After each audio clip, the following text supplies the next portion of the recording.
Thank you very much for the wonderful introduction.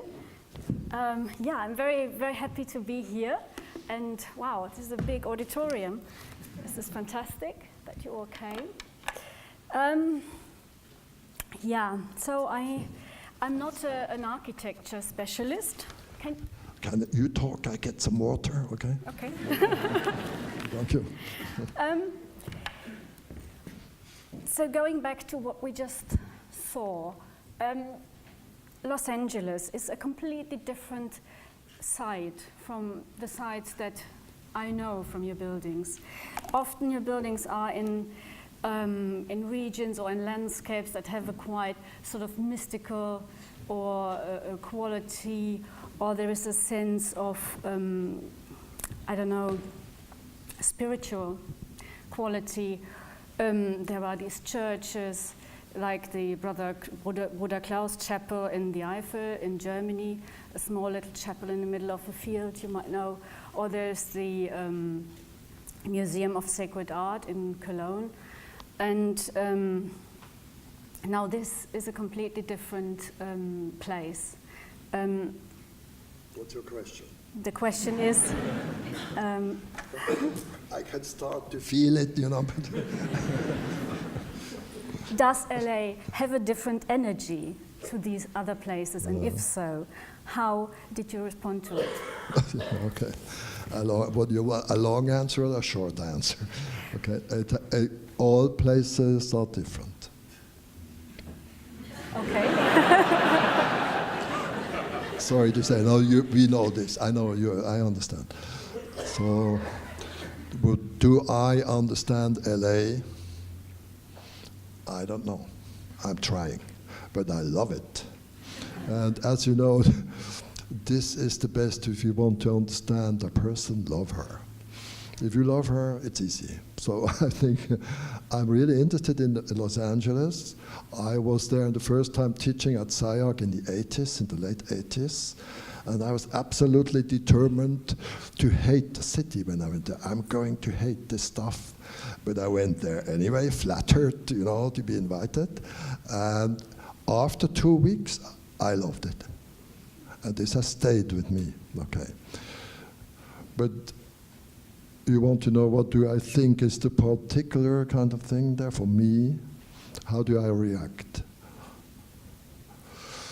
The site has tar pits. Maybe some of you know this is a very unique kind of thing that you have the tar lakes, asphalt lakes, right next to the building. And they are 40,000 years old. So they dig there and find these mammals or however there which were trapped in the swamp. So they have layers and layers and layers of animals. They dig out and do research on this. So it's desert, this Californian desert, it's horizontal, and it has this very deep layer down there of, what is this? It's like a vegetation, right? Oil. You know all of this about oil. I have no idea. But oil is it's a vegetation which has been transformed. And the building started out like we called it a black flower.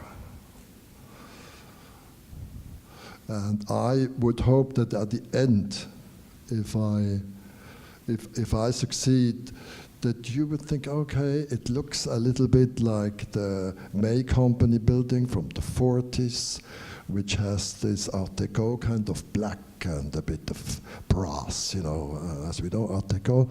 It looks a little bit, but maybe it has more to do with the tar pits. And maybe the building is older than everything around. It's maybe much older. From a time we don't, something like it sounds a bit mystical, but I know, but it helps me to design the building.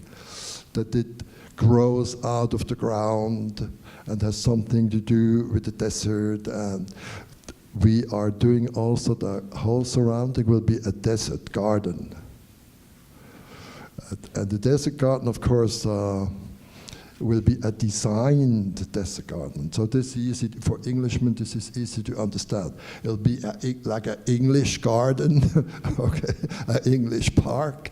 This will be a desert garden, but a designed desert garden. So this, I'm a little bit, I'm not so clear, I know, but go on, ask. It's completely understandable. So that is, you did discover something in this, on this site that hasn't been discovered yet. And this is what my next question would have been, what do you think you add to LA or to the city? Well, have you answered this already with what you said? Or? We have some strong ideas.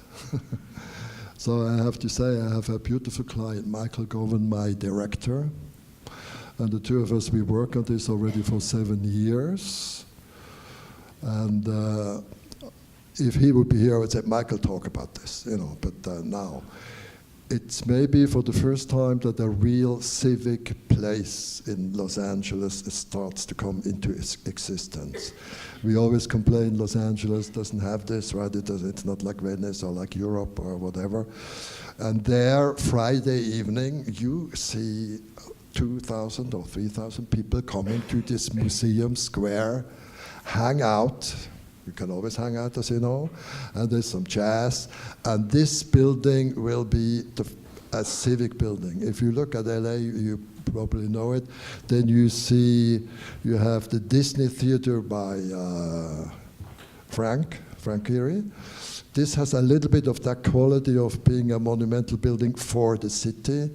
And this, I think, could be something like that. It's also a building which, if I make a drawing for you of the urbanistic idea, of the urban idea, I would draw a grid and then some kind of this form over the grid, because it also crosses the Wilshire Boulevard, goes over.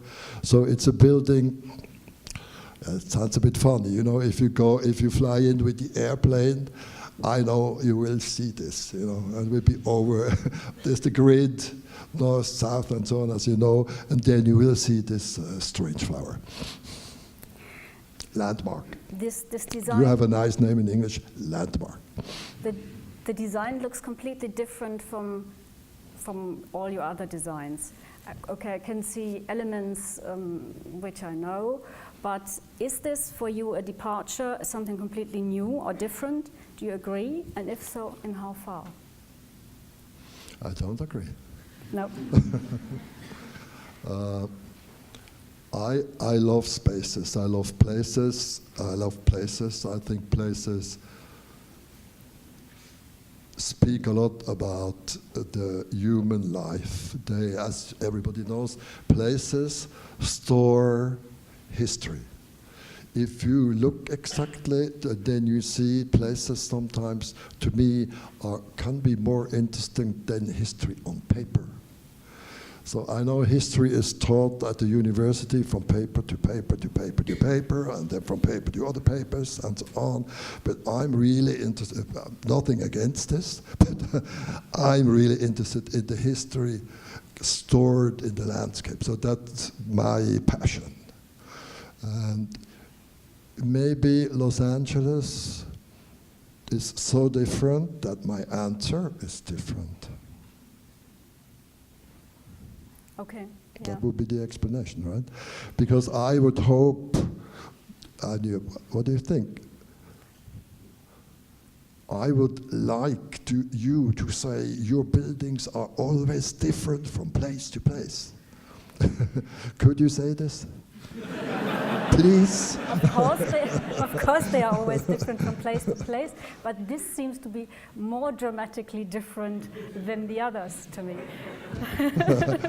Because of its organic form, so the very fluid form, this seems new. LA provoked this, okay? It's LA provoked this. I have done other things. Once I did something for the Atacama Desert, which looked different, had a different scale. This building I would never do in Europe. I wouldn't know where to do a building like that in Europe. So it's influenced by the place more. So that's what I can say.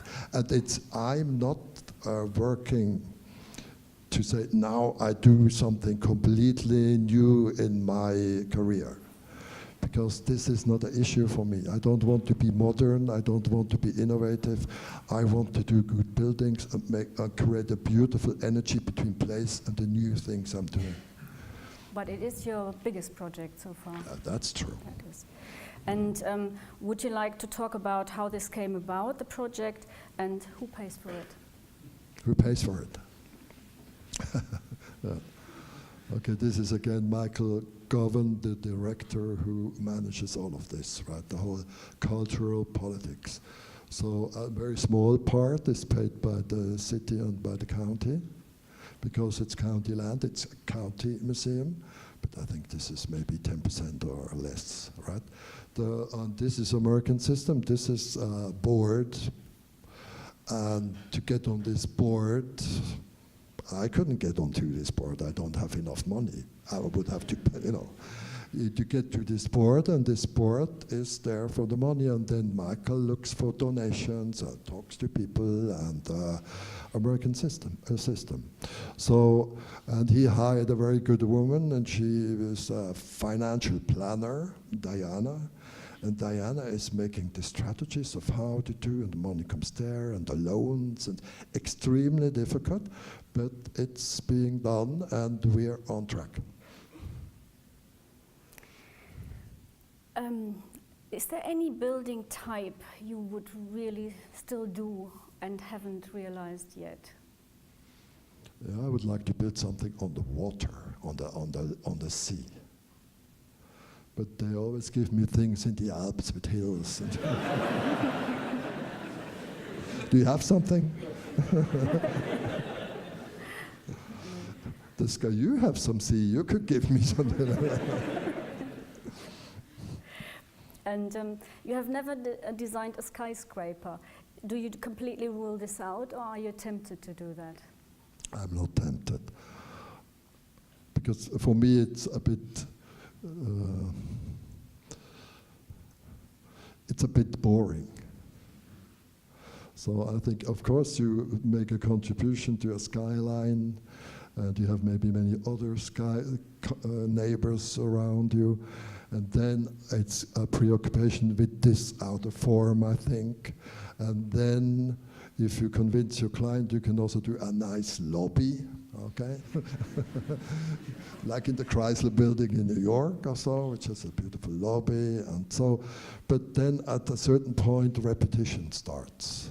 Okay, for that, so I'm not so interested. So if you give me something in a beautiful open landscape with a wide horizon, and there's the water, and so, it's much better for me. Is it only with the skyscrapers the boredom, or is it also that they are symbols of power that might not appeal?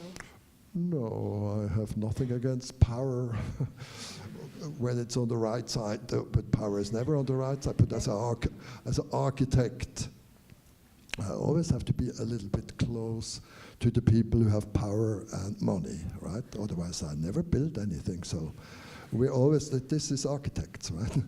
But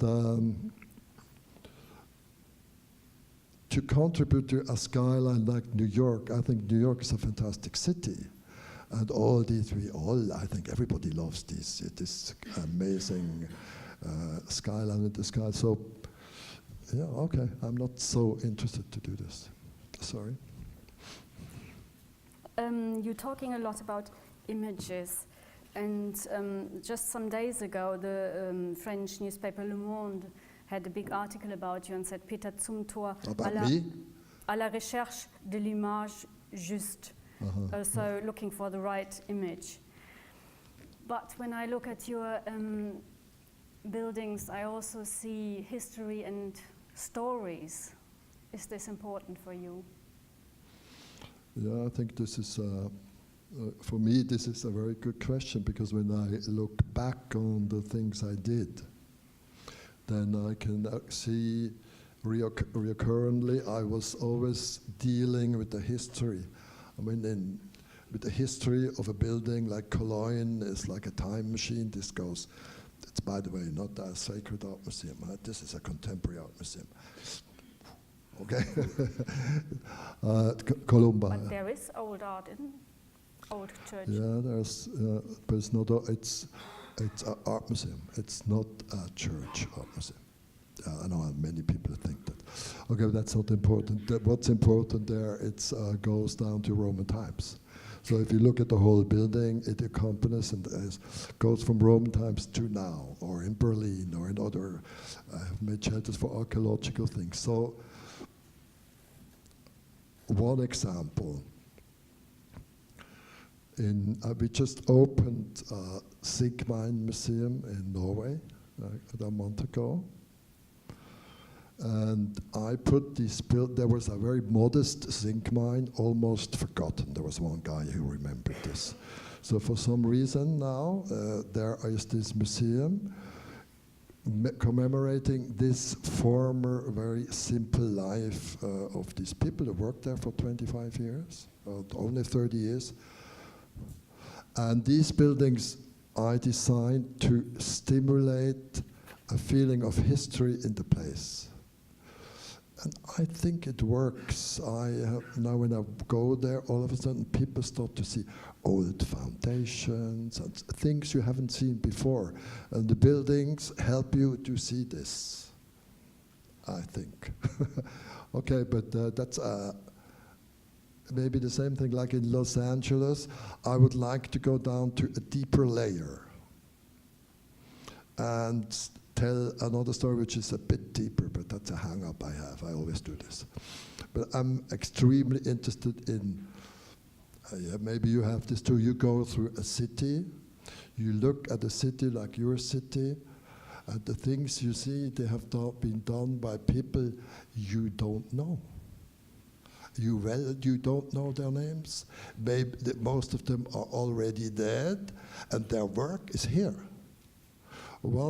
This is very important for me, that this presence of many, many people and things which are not here, who are not here anymore.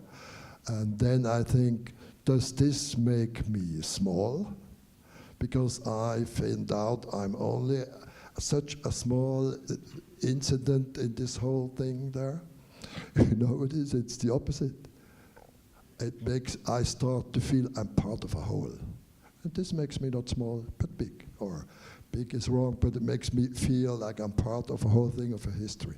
And so that's something I'm really interested in. And I hope that my buildings can be anonymous pieces for people like them or live with them without knowing my name in 100 years. Would be nice.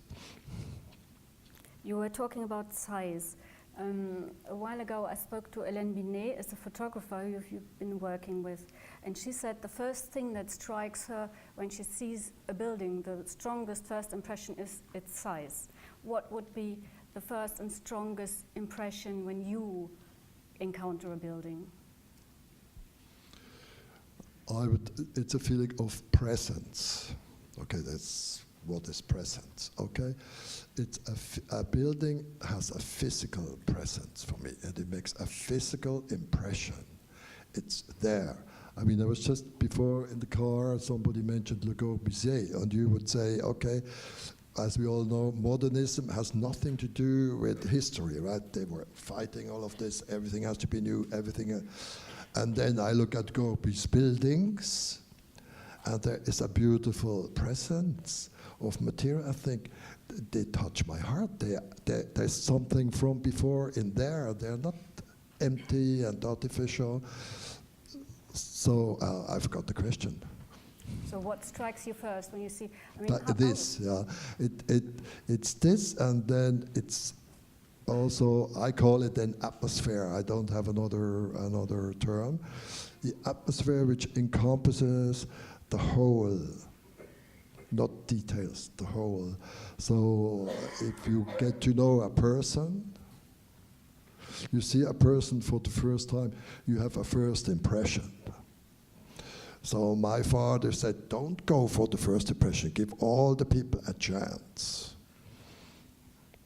And then I tried to follow him for some decades, not anymore. I go for my first impression. Same thing with buildings. And then, of course, it's more, for me, the inside of a building, the space. I think the space of the building, this is the most mysterious thing, right? You go into a space, and we agree. We looked at one space today, or two spaces today. But this is a beautiful, but it's a little bit stiff, and it's the light is not right. We went to other space, a library. What was the name? Okay, so this was absolutely beautiful. So do you think the light and the materials and everything is really good? I would like to sit there in one of these bay windows and just sit there and stop talking. Okay, atmosphere, space. And space, as we know, is a void. So actually we only design around. We design the membranes, and so you know this, okay. When you are designing, are you always getting back to some problems that you have maybe not really solved for yourself and still try to solve? If I'm doing a building, I have problems from the morning to the evening all the time, okay? Just before I received some images of this museum, some of the things you didn't see, and I got a depression. I called my office and said, "Listen, are we doing the wrong building or something? This looks so terrible." And then the young architect, she said, no, don't get into this. This will be a beautiful building. So, I mean, they're always, it's problems, there are always problems, but I recover. And then I stand there, no, I'm doing this. So everybody knows this process. Right? Okay. Nothing There's special. No specific thing. A weakness of me, which always comes again, is this. Are you asking for my weaknesses? Oh, here we go. Not weakness, but a thing that you try to...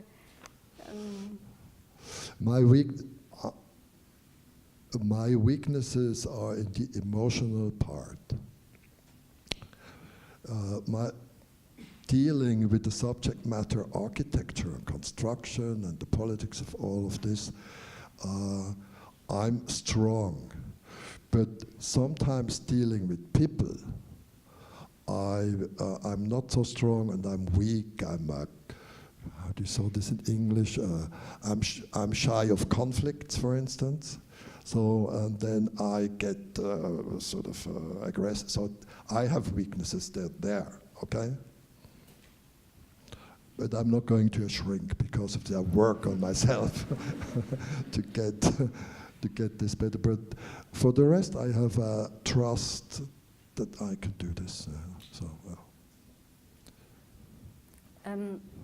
Was this what you asked? Did I answer? I actually wanted to ask I about think formal, you wanted. I wanted to know about formal problems. Formal problems. Do you have this in writing? That when you write, that you always have similar problems you encounter? Yes. When I write, I want to be as direct as possible, and I want to reach the reader. I want to touch the reader, and this is something I try to do. And I don't know whether I succeed or not, but this is something that that would be something I always try. But that doesn't sound like a problem. Well, but it's a challenge. A challenge, okay. Okay. Yeah, okay. Yeah. As an architect, you're an author, and so is all your work, would you call all your work autobiographical? Well, I only have myself. So that's what I do. I work with the things I know and the things I experienced and the things which came to me without me knowing it, and all the unconscious things. So in this sense, it's autobiographical, but I'm open to many, many influences. And I think the most important influences, of course, are the ones you don't know, which are maybe early or they come from somewhere. So it's personal. So it's. I think I've worked like an author, and I also maintain this in the world of building, that I can work like this, or otherwise I'm refusing to commission. Okay, that's my choice. I work like an author. You said that your buildings, you take your time, you really want to look at things very thoroughly. You think about the environment, you think about history, you think into the ground, and you're doing someone wrote that you're doing slow architecture, and I think time is very important in your work. So it's different from a lot of other architecture that's very fashionable at the moment. Okay. So would you actually think that your architecture contains a sort of a subtle resistance or rebellion against this? No. No, this was a long question. Let me go back to the first things. So I'm not slow. I'm just thorough, and I want to know before I build something how it looks. I remember when I once worked at Harvard with some students, they came back from the field. They already had practiced, showed me big projects to go on with their studies, and said, here, did you know, I pointed to a staircase in a big building, said, did you know when you drew this and designed this, how this staircase is going to look? That, actually not. I went there, then I saw it, you know. And that's what I'm not doing. I try to have a complete image of what I'm doing, so I have to make models and things and go there. And then when this is one thing, which takes a little bit of time to get there, that I see it, that I can take a shower in the morning, and then I stand there and I say, oh wow, wrong. Why didn't I see this before? It's an inner image. And the other thing is, I don't want to, I have to be sure that everything is right. In our language, stimmig, okay? So it has to feel right. And then I can let it go. And then there's a bad news. Sometimes I think everything is right. And 2 months later, I see there's still something not right. And then I get on the nerves of my clients. Yeah. Because I will tell them and say, okay. Your only excuse is we can see it's getting better. Just, I think, one final question from me. Soon we can go and drink a beer.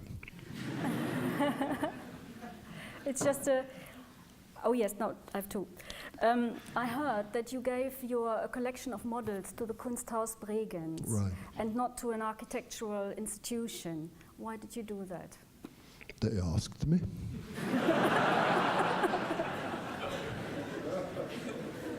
Well, the ETH asked me for all the rest, so I gave it to them. Okay. And then just only this. You don't have to make up questions if you don't want to ask anymore. No, it's just my last. No, okay, good. No, don't feel forced. You know. No.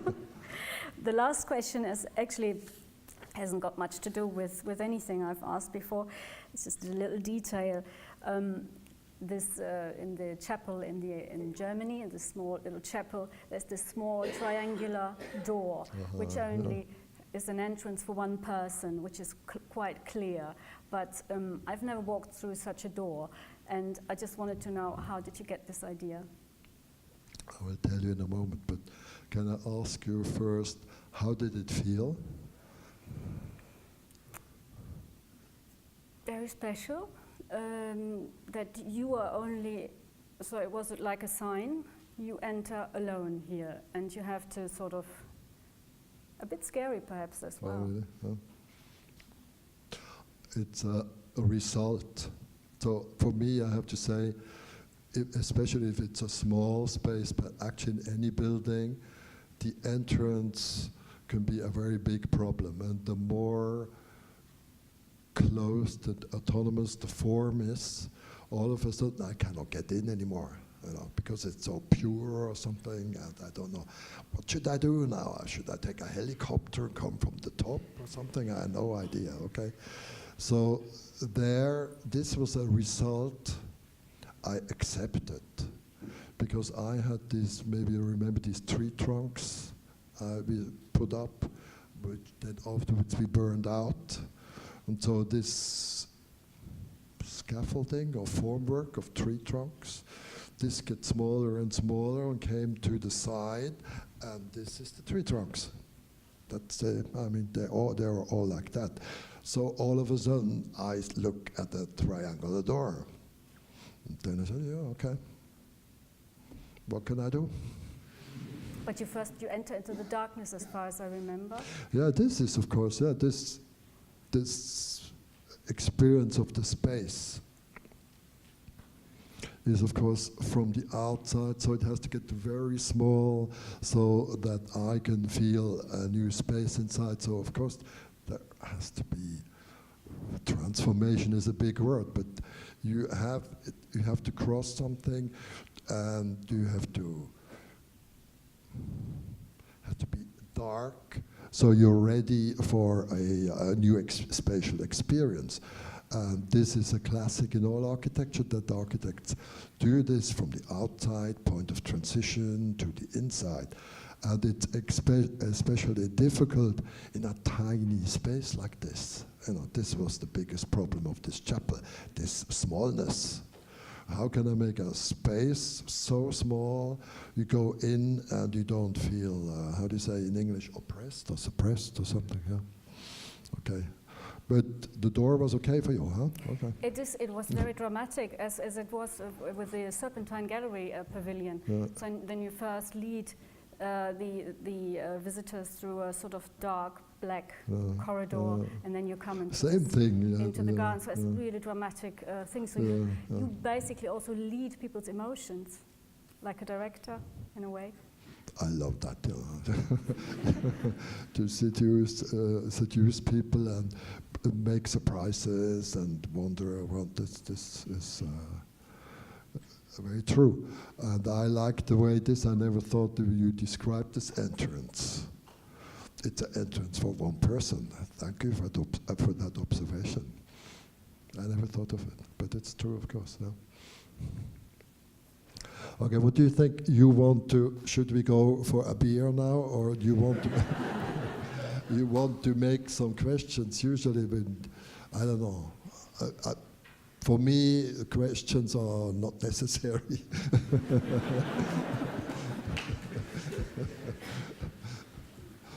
So, if you make questions, you have to be incredibly intelligent, of course. And you know what's more important? Really short. Yeah, please. How are you going to achieve the black on the LA building? Technically? Yeah. Well, how are you going to do it? You paint it or what? No. I'm not painting. It's pigment and white cement and a special kind of quartz sand. That's how far we are. We're running samples still to see. I have quite a good image of a mineralic, mildly shining or sheening, or I don't know how to say this. There's a mild kind of shine on the thing, a mild. So, yeah. Let's see, very good. Would you make the building white? No, I think it's black because it's for sure. Okay, you're a supporter of my idea. Good, very good. Yeah, because we always make it for some years now, because lack of courage, right? So we imagine it to be white. And see how we live with the white on the side. And in the meantime, I think it's going to be black. Black is beautiful, don't you think? I look at you. Okay.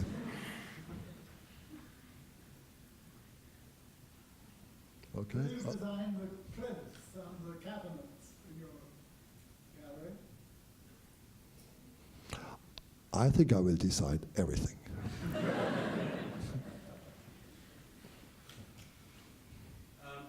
you mind quickly describing a little bit more about the process of translating abstract ideas like a personal experience or trusting the object or depth of time, how you translate those in the model-making process into an actual piece of object? How I translate this into the building, that the building says this? That's a good question, huh? That's a really good question.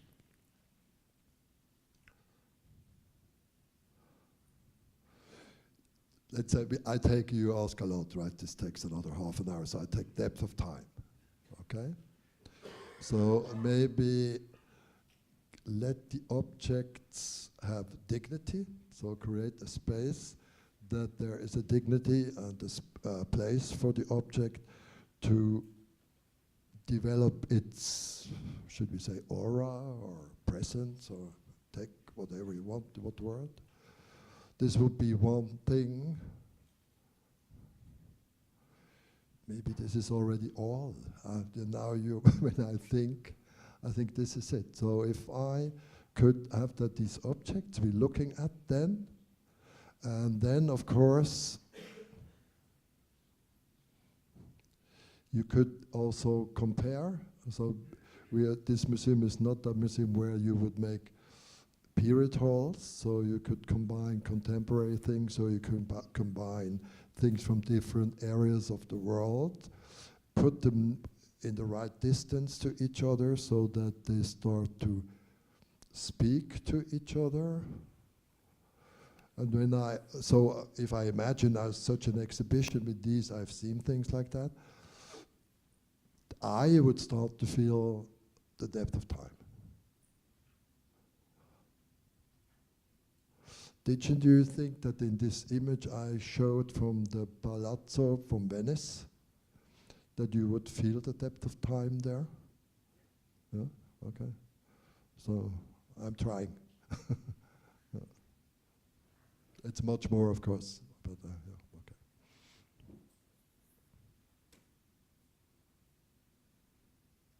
Very good, thank you. Nice evening.